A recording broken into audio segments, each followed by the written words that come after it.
So, on today's episode, Justin and I are going to talk about all things Cialis and Viagra. These are two medications that have become a lot popular. We got companies like Hims, Blue Chew, Roe. It's much more available.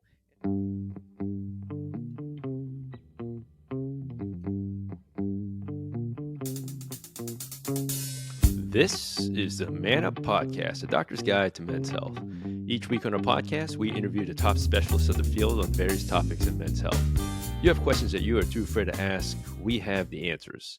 This week, our episode is titled, How Do I Take Erectile Dysfunction Medication? My name is Dr. Kevin Chun. I'm joined as always by my co-host, Dr. Justin Dubin. Justin, how you doing? I'm doing great, man. Beautiful. We're recording this the week before. Beautiful. I don't even know what day it is. Thursday? Wednesday night. Today's the day recording's Wednesday. Yeah. But excited. I'm going to the Rangers-Panthers game on Saturday. So by the time that you are listening to this, I will have gone to the game 6. So I'm pretty pumped. What's the series at? I haven't been following hockey 2-2. because my Penguins are out. It's 2-2. 2-2. And we kind of talked about this before the recording. You've got a little bit of, New York blood in you. You've got a lot of Florida blood in you now. But you really don't have a team that you're rooting for. I don't know, man. I remember where I was when the Rangers won. I remember exactly where I was back in Jersey, celebrating with my dad. But I grew up as a Devils fan. I would go to Devils games a lot. Martin Brodeur. Dude, unbelievable. But, I'll be honest, I haven't really been a hockey fan for a while. Like, I just haven't been keeping up. I'm excited to go to the game. But where do my loyalties lie? I have no idea. You just want a good game. And if Florida wins, then they're going to the Stanley Cup, right? Yeah. Well, I don't know I don't know. It's 2-2 right now. So I don't know. I don't know either. What's going to happen by then, but it's possible.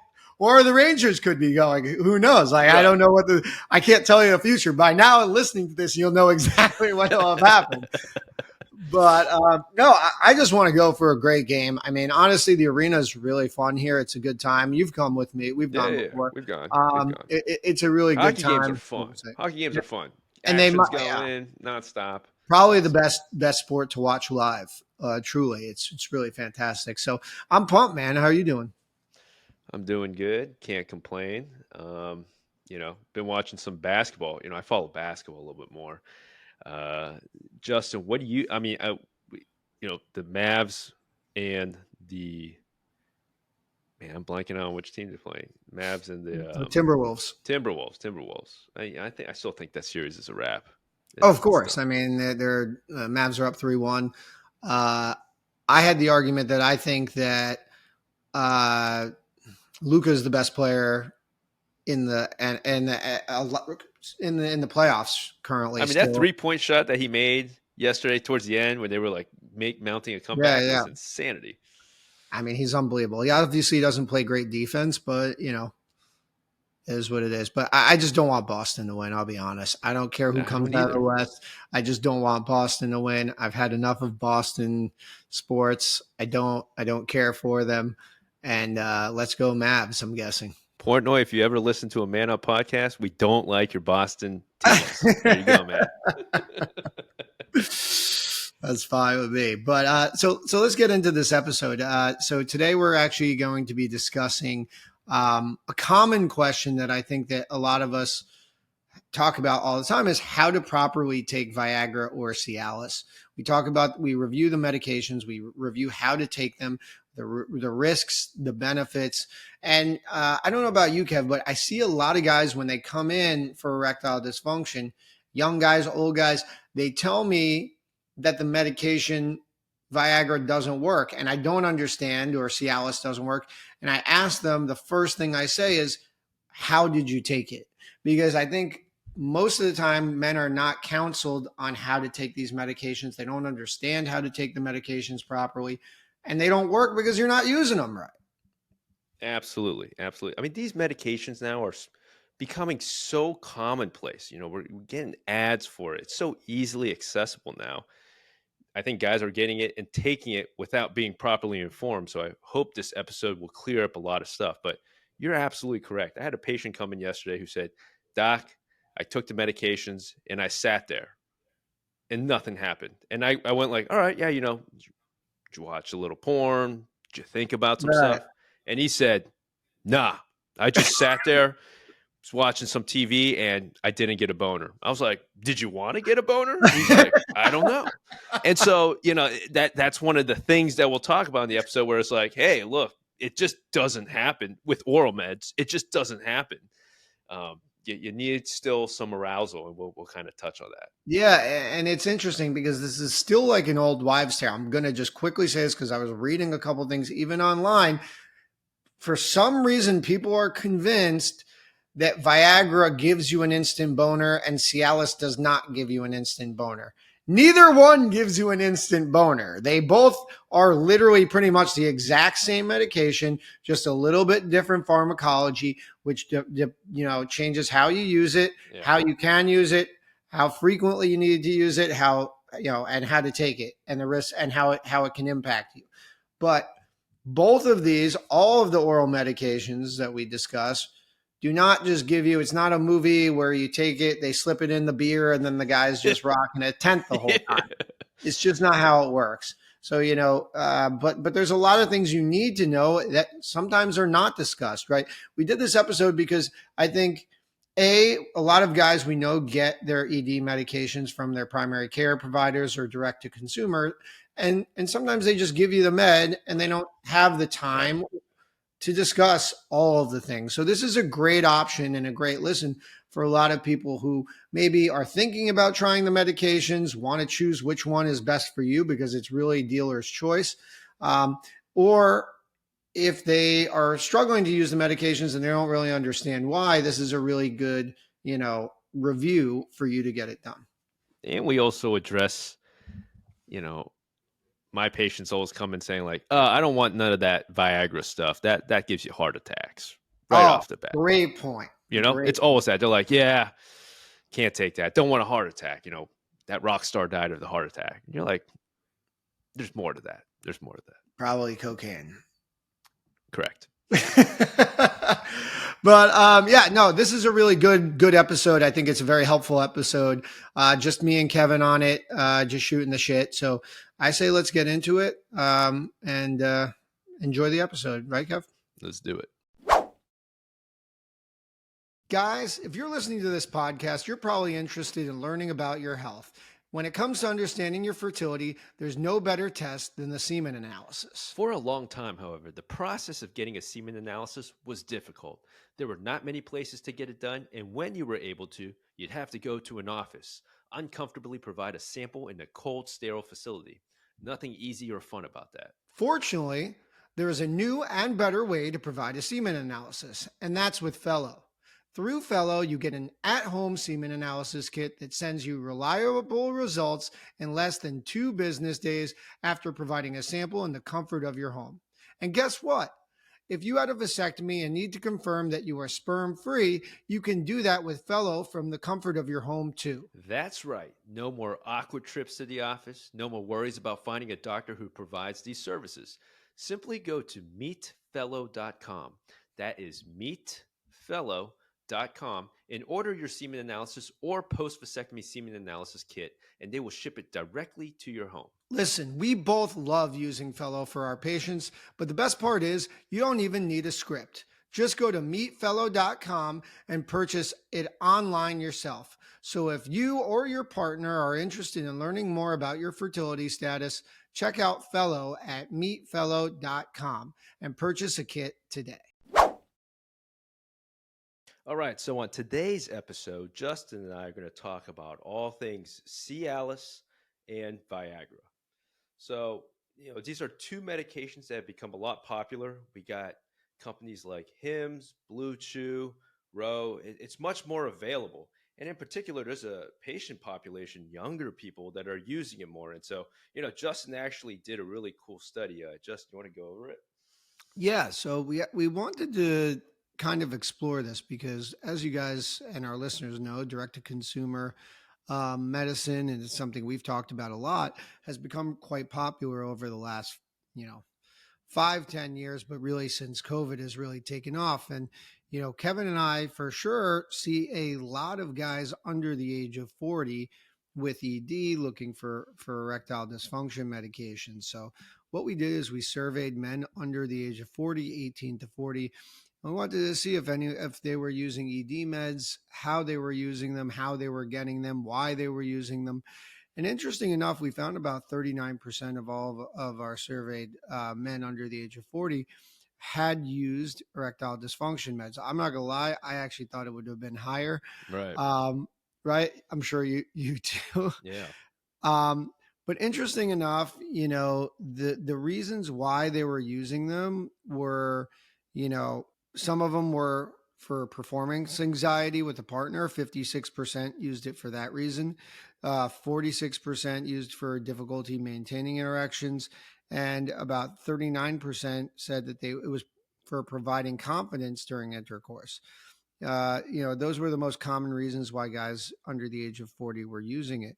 But more interesting is how they were getting access to these medications. So about 30% of men under the age of 40 were getting Viagra or Cialis from their primary care providers. But other than that, friends, family members, or partners, 25% of them got them from that, and about another 18% got them from direct to consumer platforms. So really, we're seeing that most guys are not getting them from urologists. In fact, most are not getting them from doctors. The most important consideration for why guys chose the path that they did for getting erectile dysfunction medications, though, above cost, above convenience, was privacy. So, one of the reasons why Kevin and I do this podcast, obviously, is to educate people and destigmatize these conversations. But clearly, people are going to their friends, or going to their family members, or going, through, other routes other than the doctor. They're going to direct to consumer just because they don't really want people to know that they have this problem. I've actually talked with a lot of my patients about this because a lot of them said that they've waited years before they've come to a urologist to kind of talk about this problem. One of the things is, even when they get a prescription, going through their head, a lot of patients are like, I don't want to walk into a pharmacy, have to hand over that prescription.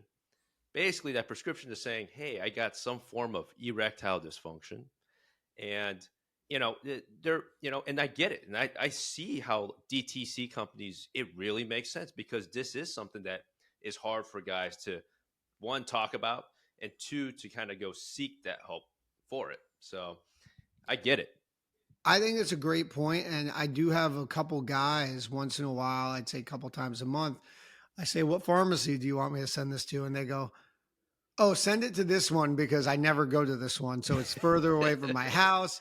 I Yeah. don't want the pharmacist to know I have this problem. I don't want to walk in and see someone I know and they see me pick up this medication." So you're absolutely right. It's a real thing.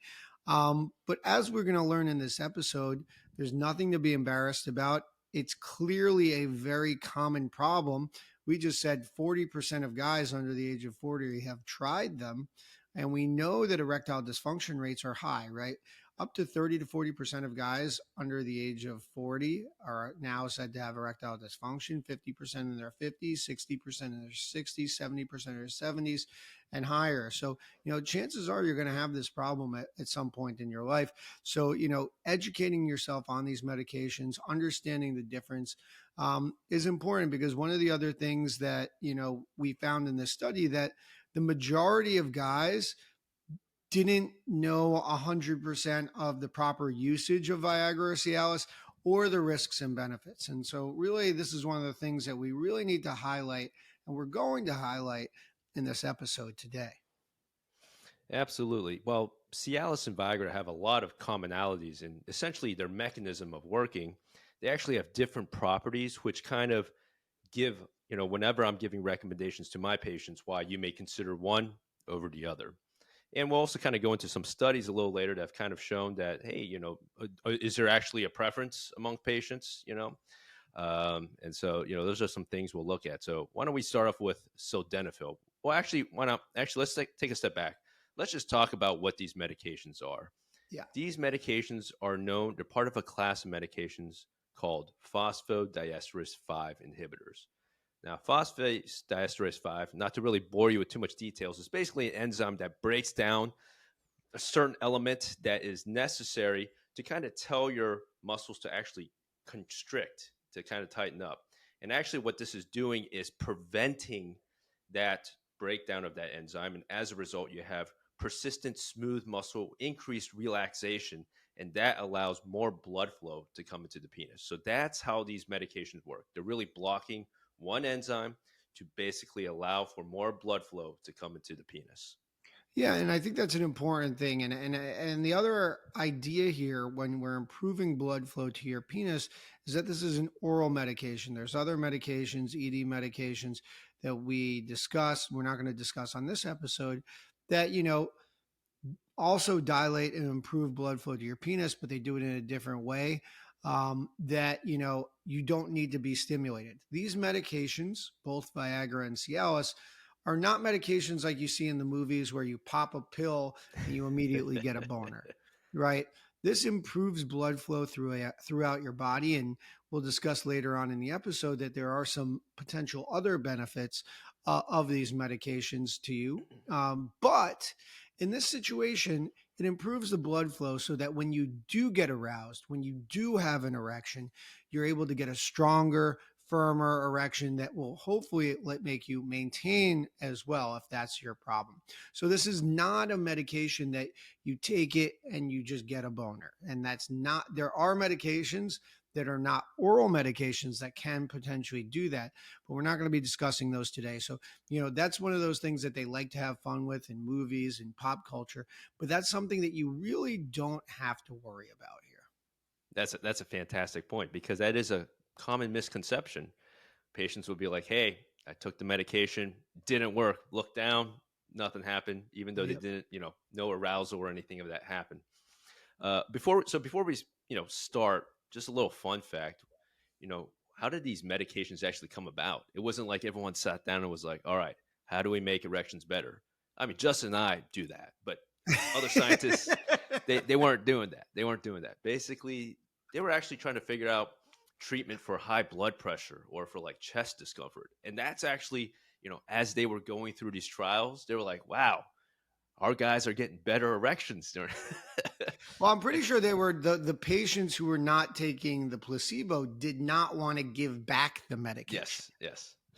Because they were getting better erections. Right. And they said, there's something here. And so there was one of the great accidents of medicine that the discovery of Viagra had come about.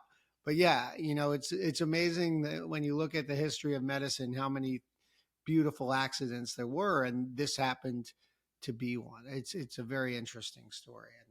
But I think at this point, why don't we start with the OG, Viagra, aka sildenafil. We'll break it down. We'll talk about it, how to use it, and then we'll move on to tadalafil, aka Cialis. So, Kev, let's just start off with general things. Like if I were a patient, how would you counsel me on the information about Viagra? All right. So first off, dosages between sildenafil and tadalafil are going to be very different. Patients will tell me often like, hey, I'm taking this sildenafil and you give me this tadalafil and it's a lower dosage. So first off, different dosages. So let's talk about sildenafil. The dosages range, you can get pills that go from 20 milligrams up to a maximum dose of 100 milligrams. All right. The maximum dose over a 24-hour period per the FDA is 100 milligrams. All right. What's different from sildenafil, from Cialis, an important point, is that there's no approval for this medication to be taken as an on-day basis. All right, this is a PRN or on demand. So you take it before you want to have sex. Now, important thing is the onset of this medication. Generally, my recommendation for patients is to take it about 1 hour before sex. it can take up. You can get it quick, response within 30 minutes, but generally it takes about an hour. And an important attribute of this medication is that you have to take it on an empty stomach. That means no food, no drinks, nothing of that sort, because it will actually compromise the efficacy of the medication. So I've had a lot of patients come in and they're like, I've been taking this medication like with dinner, I plan to have sex an hour later and it's not working. Well, you're not actually using the medication right. Another attribute of the medication is how long does medication last for. So typically I give guidance to patients. It's about 6 to 8 hours. It could last a little bit longer afterwards, that you could kind of feel the medication still in you. So, you can still have have arousal and, still see erection benefits of it around that time frame later. And that's main things that I counsel the patients on. Now, Justin, you have something to say? Yeah, I mean, there's a couple other things that I always like to mention. One, these medications sometimes don't work the first time. Maybe you're uncomfortable, you're a little stressed. There's a lot of different factors. So we always encourage your patients to take it at least, I would say, 3 times to really be confident that it's not working. Is it more, the other thing that I always discuss is the risks of these medications. Because, while the risk profile is relatively low, there are major risk profile. There are some minor side effects that you can have, especially with Viagra. I find that patients complain more about than Cialis. Those include flushing of your face, headaches, runny nose, a bluish hue of vision. Right. Those are kind of the more common problems that I see. Although I will say, in general, most people tolerate the medication. They tolerate it well, or if they have these side effects, it's not bothersome enough that it causes them to stop the medication. But I have a handful of patients who just don't want to take it. It doesn't make them feel good despite working.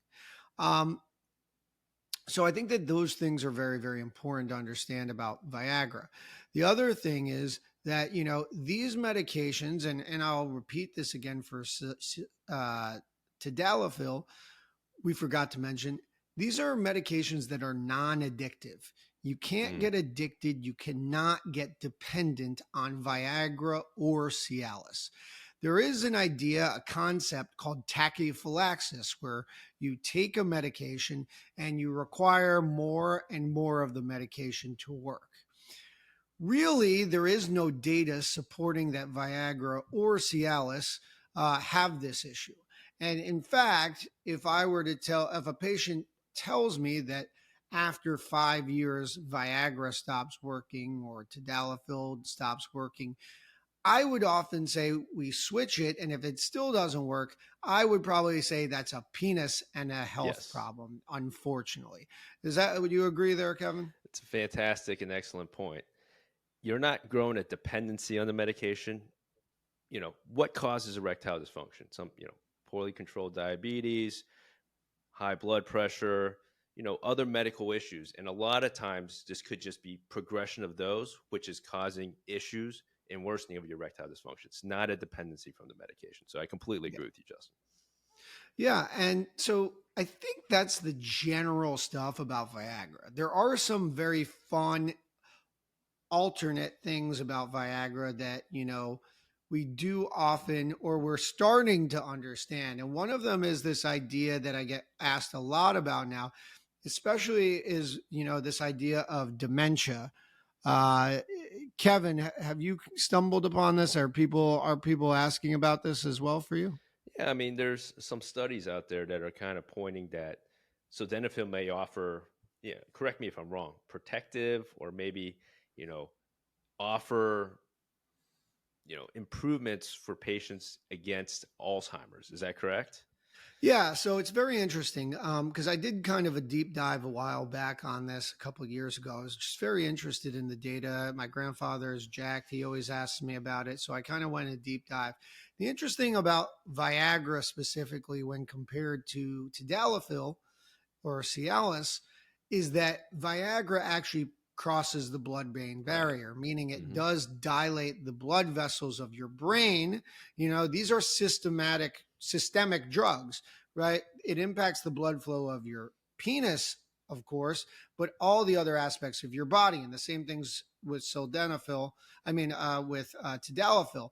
However, tadalafil or Cialis does not, it seems, it's controversial, but it seems it's not as effective as crossing the blood-brain barrier. So when you have improved blood flow to your brain, the thought process has become that it could potentially, decrease your risk of Alzheimer's or other forms of dementia. Now, is the data incredibly convincing? I'm not sure. Probably not. But people are really looking into it more frequently now. So that does mean soon there could be data that we got to be taking a lot of Viagra every day. Well, I think there's also inherent biases, right? Of course. Sexually active people are inherently healthier, right? If you we state this all the time in our podcast, what's good for your heart is good for your penis, what's good for your heart is good for your parts. So, if you're having a good enough erection to engage in sexual activity, you're probably a more active, overall healthy person as you age, which, I don't know, sounds like you'd probably have less chance of getting, all these other health issues. Absolutely. I agree. All right. Is So I there think that anything wraps we're up. missing? No, Yeah, I sorry. think that wraps up, that gives a really good summation or summary on sildenafil or Viagra. So let's jump into Cialis, tadalafil. So why don't, Justin, you kind of take the reins on this, give how you counsel patients on tadalafil. So I'll tell you that I personally am a fan of tadalafil over Viagra for the following reasons. I'll break it down right now. So, tadalafil, Cialis, also a phosphodiesterase 5 inhibitor.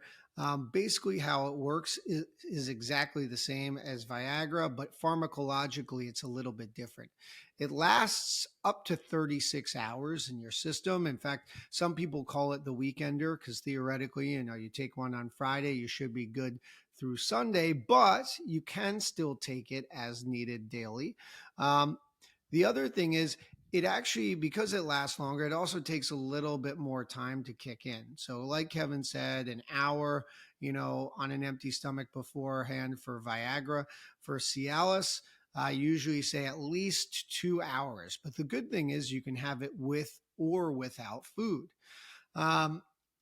And so with all of those things, one of the benefits of, and the real big ways in which it differs from Viagra, is that because it lasts so long in your system, you can actually take a low dose daily and have an impact on it.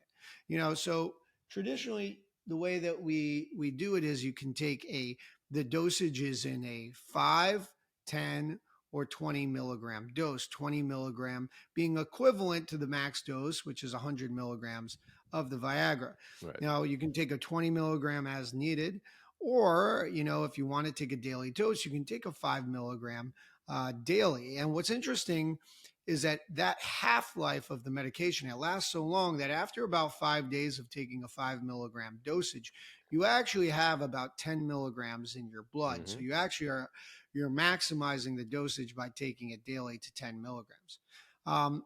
The benefits of this medication beyond erectile dysfunction are of course there. Kevin, what are some of the things that, I also missed the risks. Kev, what are the risks that you're actually consulting your patients for when you're talking about tadalafil? So for tadalafil, actually one of the main ones I kind of point out. So, you still get you can get your headaches. You can still get kind of like the nasal congestion. But in particular, and I don't know if you see this in your patients too, it's more like muscle pains. I get a lot of muscle pain, complaints, sometimes a little bit of back pain, but it's just like muscle aches. Yeah, a lot of back spasms, leg Yeah. cramps is the ones that I often tell my patients about. So, but I do feel that compared to the two, I do think that tadalafil is a little bit more tolerated Yep. than Viagra. You do see less headaches, you do see less facial flushing. So I don't think if you have a reaction to one, that doesn't mean that the other one's going to have that same reaction in terms of of side effects, and I always encourage you to try the other one. Now, what are other ways in which we can use tadalafil other than erections?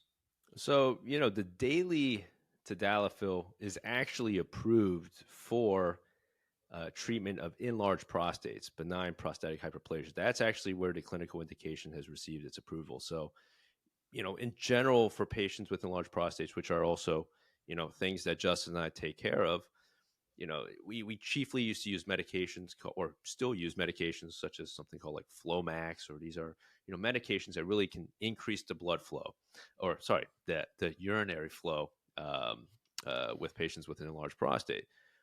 They did studies, and we saw that when you're taking Cialis and very much the same kind of mechanism, you're causing smooth muscle relaxation, and it basically causes just relaxation in the area of the prostate to allow for increased urinary flow.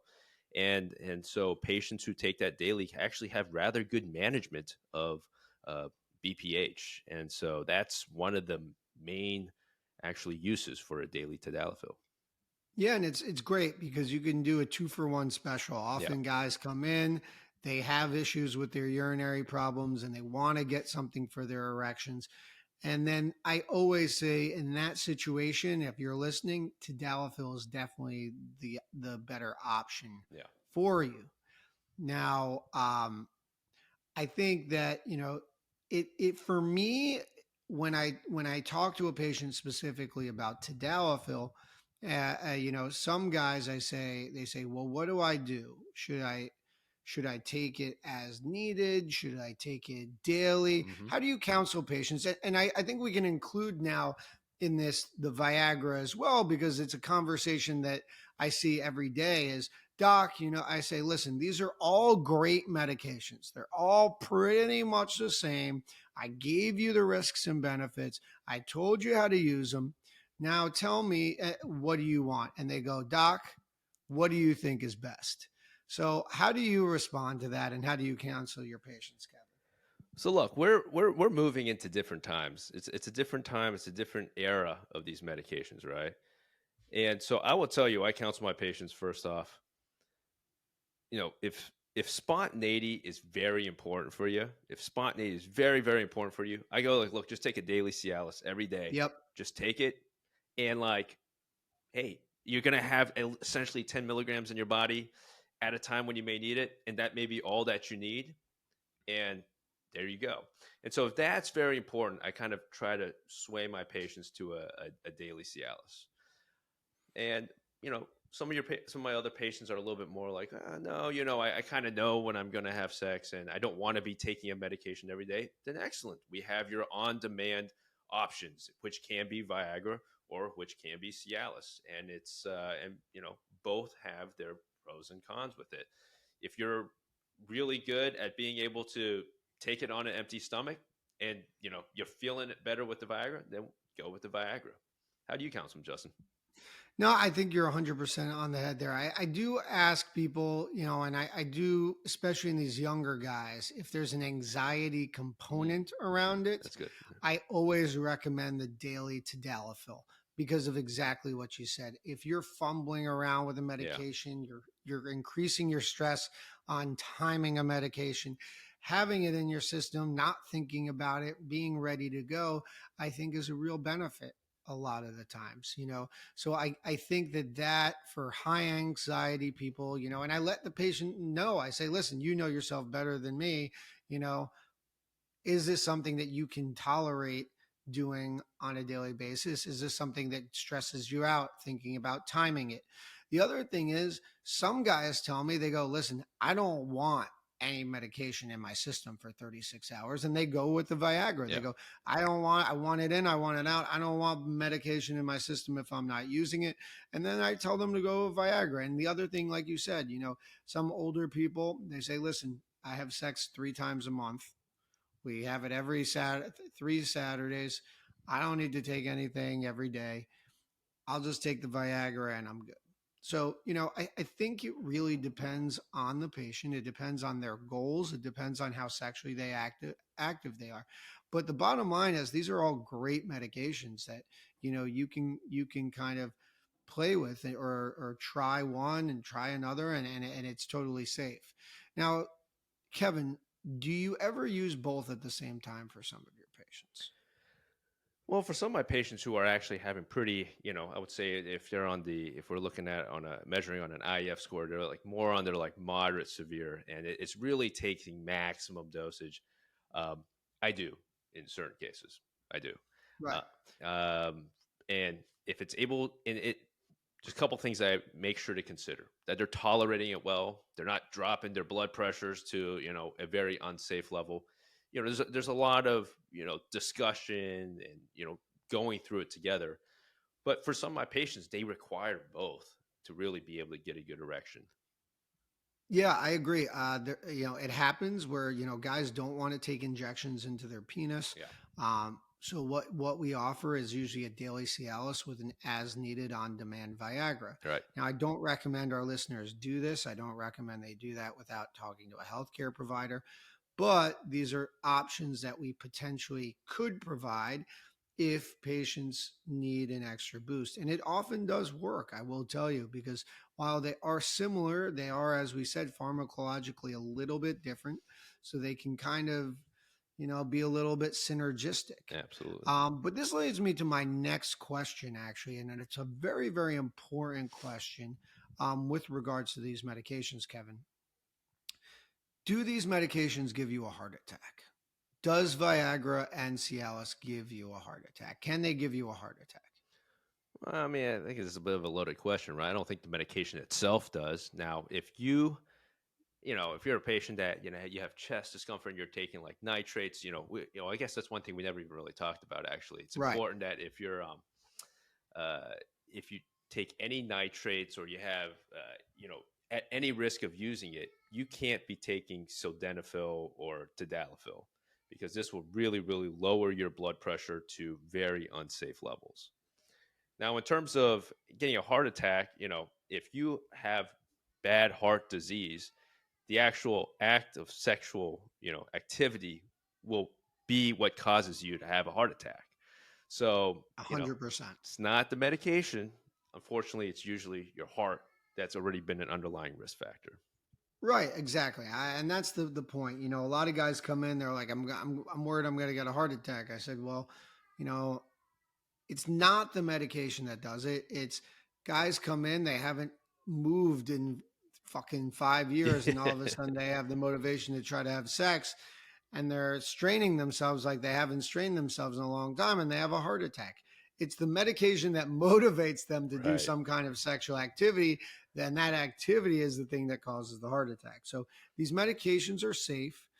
Obviously, one of the big things you cannot, as Kevin said, is mix them with nitrates. Anything like isosorbitide dinitrate. I can't say the word dinitrate, isosorbitide nitrate. Yeah. Anything where if you have shortness of breath going up 2 flights of stairs, before you take these medications, you should go see your cardiologist. Make sure you're getting approved by your cardiologist for sexual activity. And if you're worried, that's the best thing to do. If you're worried about having a heart attack before having sex, that's what we always recommend. And that's a question I ask every patient before I give them medication. What medications are you taking? And, do you have shortness of breath going up 2 flights of stairs?